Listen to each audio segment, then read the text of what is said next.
नमस्कार, मैं रजनीश और आप देख रहे हैं अपना बिहार एंड झारखंड। एक लंबे अंतराल और एक लंबे संघर्ष के बाद जो फिजिकल टीचर है उसकी बहाली प्रक्रिया एक तरह से कहा जाए तो आरंभ हो चुकी है। कल कैबिनेट में बैठक हुआ और मुख्यमंत्री महोदय की अध्यक्षता में इसको पास कर दिया गया। 2019 में परीक्षा दिया गया था, उसके बाद रिजल्ट आया और तब से लेकर आज तक फिजिकल वाले सिर्फ संघर्ष और संघर्ष कर रहे थे, जबकि फिजिकल टीचर की जितनी बहाली होनी थी उससे आधे की संख्या में भी बच्चे नहीं थे। फिलहाल जब बहाली प्रक्रिया का जो मेन मुद्दा था, जो मुख्य अड़चन था कि कैबिनेट में पास नहीं हो रहा है, कैबिनेट में पास नहीं हो रहा है, वो कैबिनेट में कल मुख्यमंत्री महोदय की अध्यक्षता में पास हो गया। हमारे साथ एक छात्र जुड़े हुए हैं जो कि अभ्यर्थी हैं, और हम इनसे डायरेक्ट पूछते हैं कि क्या खुशी है। हाँ बोलिए। हमने इसका न्यूज़ देखे तो हमको बहुत ही प्रसन्नता हुई कि जिसके लिए हम लोग लंबे समय से इंतजार कर रहे थे वो अब जाकर पूरा होगा। लंबा संघर्ष रहा, 2019 में पर एग्जाम हुआ, फिर लगातार आप लोगों ने इसके लिए आंदोलन भी किया। कई बार आप पटना गए, वहां पे आंदोलन किया, सिर्फ और सिर्फ एक काम के लिए कि कैबिनेट से पास हो जाए, और जैसे कैबिनेट से पास होगा प्रक्रिया चालू हो जाएगा। तो कल कैबिनेट से पास हो चुका है, अब क्या लगता है कि प्रक्रिया जल्द से जल्द शुरू हो जाएगी? देखिए अब आगे की कार्रवाई अब जो हो, लेकिन चाहते हैं कि जल्द से जल्द ये पूरा हो हम लोगों के लिए।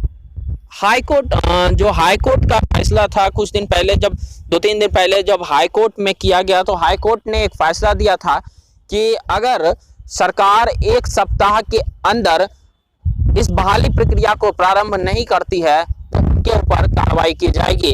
तो बहाली प्रक्रिया जो सरकार के तरफ से अड़चन थी, वो सरकार के तरफ से अड़चन। हम दूसरा सवाल आपसे जानना चाहेंगे कि जो इसमें वेतनमान था मात्र 8,000 रुपये दिया गया है, तो क्या आप इससे संतुष्ट हैं? अभी के समय में तो बेरोजगारी तो इतना हो गया है कि क्या बताएं। अब सरकार जो अलॉट कर रही है खुश तो नहीं है, लेकिन फिर भी जो दे रही है उसमें रहना ही पड़ेगा। और क्या कि बेरोजगारी इतना छा गया है कि एक नौकरी तक मिलना भी इतना भाग दौड़ सब कर रहा है अभी के टाइम पे, पॉसिबल नहीं है उतना। लेकिन जो भी दे रही है उससे संतुष्ट नहीं है, लेकिन करना ही होगा उसे। लेकिन आज चाहते हैं कि आगे वो वेतन को बढ़ाया जाए। वेतन की बढ़ाने की मांग हो रही है। जो सबसे मुख्य मुद्दा है पहले इनका है कि इनको रोजगार दिया जाए, क्योंकि जो अभ्यर्थी हैं वो दाने दाने को तरस रहे हैं खाने के लिए। इनके लिए पास में जो मुख्य मुद्दा है, वो मुद्दा क्या है कि ये अभ्यर्थी लगातार 2 सालों से संघर्ष में हैं। इनको पहले कहा गया कि आप एग्जामिनेशन दीजिए, आपका ज्वाइनिंग ले लिया जाएगा, लेकिन नहीं होता था। ये मुद्दा हमने बार बार उठाया, अन्य चैनलों पर भी इस मुद्दे को बार बार उठाया जा रहा था। अब कैबिनेट से जब बहाली प्रक्रिया हो गई, ये भी कहा गया चलिए ठीक है, 8,000 की बहाली प्रक्रिया थी, लेकिन ये 8,000 की बहाली प्रक्रिया भी सभी संतुष्ट हैं। हमने कई छात्रों से रात में फोन पर भी बात किया तो उन्होंने कहा कि नहीं, हम संतुष्ट हैं, सरकार जितने में बहाली कराएगी हम बहाल हो जाएंगे, क्योंकि हम जो अभ्यर्थी हैं वो अभी दाने दाने को मोहताज हैं। तीसरा जो सबसे आखिरी सवाल है कि लास्ट जो आप लोगों ने आंदोलन किया, फिर आप लोगों की बहाली प्रक्रिया प्रारंभ हो गई है, तो आप अपने जो युवा से क्या कर रहे हैं? हम अपने युवा दोस्त से भी यही कहना चाहते हैं कि अब जल्द से जल्द इस प्रक्रिया को जो पूर्ण हो रहा है, आप लोग जल्दी से जल्दी इसमें फार्म भरें। और कई लोग इसमें कुछ अड़चन डालने की कोशिश कर रहे हैं, उनको क्या बोलते हैं? देखिए सबका अपना अपना है, जो अड़चन पैदा करेंगे तो उसका तो कुछ हो नहीं सकता है। तो क्या आप सरकार से यही कहते हैं कि जल्दी से जल्दी हम लोगों का जल्द से जल्द हम लोगों का ये प्रक्रिया पूरा करें और हम लोग का बहाल जल्द से जल्द करवाएं, बहाली जल्दी से जल्दी करवाएं? तो हम जो देख रहे हैं कि अभ्यर्थी काफ़ी ज़्यादा कुछ हैं।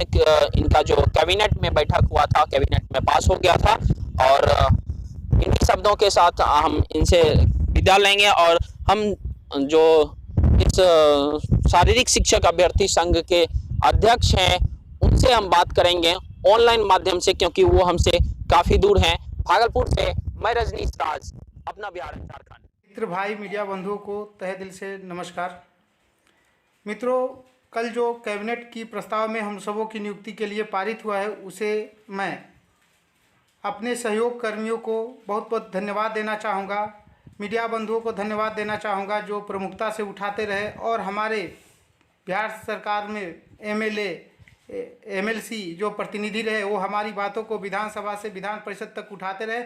उन्हें सबसे पहले मैं बहुत बहुत बधाई देना चाहूँगा कि जिन्होंने हमारी बात को प्रमुखता से उठाने का कष्ट किए, चाहे वो देर हुआ या सवेर हुआ।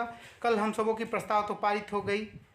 हमारे सभी सहयोगकर्मी, मीडिया बंधु, साथियों और राजनीतिक नेताओं को बहुत बहुत बधाई। आगे में आप सबों ने जो कल कॉल करके मुझे बधाई देने का बहुत सारा कोशिश किया, मैं सबका कॉल नहीं उठा पाया, इसके लिए मैं क्षमा प्रार्थी हूँ। आप सभी ये समझ सकते हैं कि सभी की बातों को मैं और सभी का कॉल ले पाऊँ ये संभव नहीं था, उसके लिए क्षमा चाहिए। कैबिनेट में जो प्रस्ताव पारित हुआ वह हम सबों के वजह से पारित हुआ, हम लोगों के वजह से पारित हुआ, संघर्ष से पारित हुआ। सरकार को हम नहीं बधाई देना चाहेंगे क्योंकि सरकार ने जो हम लोगों की पेमेंट निर्धारित किया है उस पर बहुत दुख प्रकट करता हूँ। Thanks for watching this video. Do like, subscribe and share.